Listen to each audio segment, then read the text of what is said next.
Zilie kalni ir Ogres lielo kangaru osu grēdas sastāvdaļa, kam raksturīgs izteiksmīgs reljefs un kas ietilpst Ogres novada teritorijā.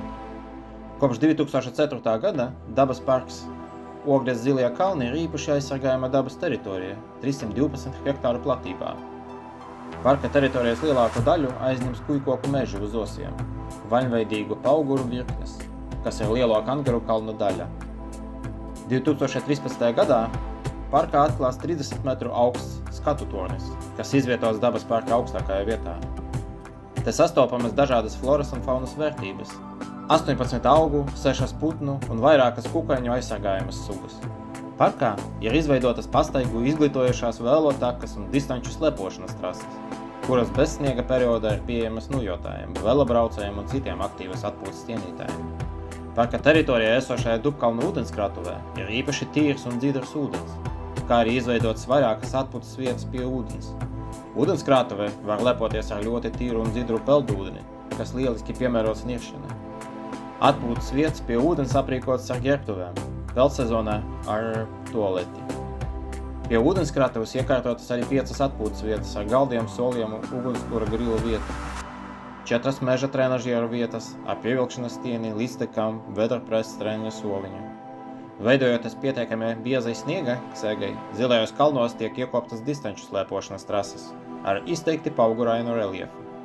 Abi trases posmi ir savienoti un ir iespējas lepot no Ogres līdz pat pašai Ikškilei. Kopējais trases garums ir aptuveni 10 km. Kompleksā austrumu daļa Ogres pilsētas teritorijā atrodas valsts nozīmes aizsargājamais pilskalns, Zilais kalns, pilskalns. Atklātais pilskalns ir izveidots kalna kauprē, kas paceļas 27 metrus virs apkārtnes. Tam pāri gājas sens ceļš no Ogres līdz Tīnožiem.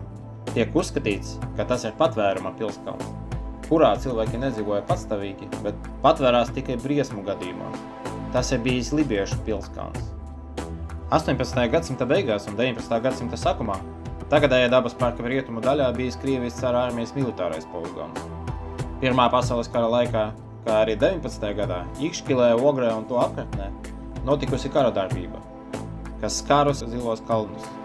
Kompleksa centrālajā un rietumu daļā ir saglabājušies ierakumi, satiksmes ejas, zemnīcu kontūras un citi kaujas lauka liecinieki reljefā. Pēc Rīgas dzelzceļa izbūves 1861. gadā Ogres apkārtne pakāpeniski sāk attīstīties kā atpūtas un kurorta vieta. Pēc Pirmā pasaules kara stipri izpostīta Ogre strauji atjaunojas un attīstās, un 1928. gadā iegūst pilsētas tiesības. Pirms Otrā pasaules kara Ogre ir viena no nedaudzajām vasarnīcu un kurorta pilsētām Latvijā, bet Zilie kalni iecienīta iedzīvotāju un pilsētas viesu atpūtas vieta.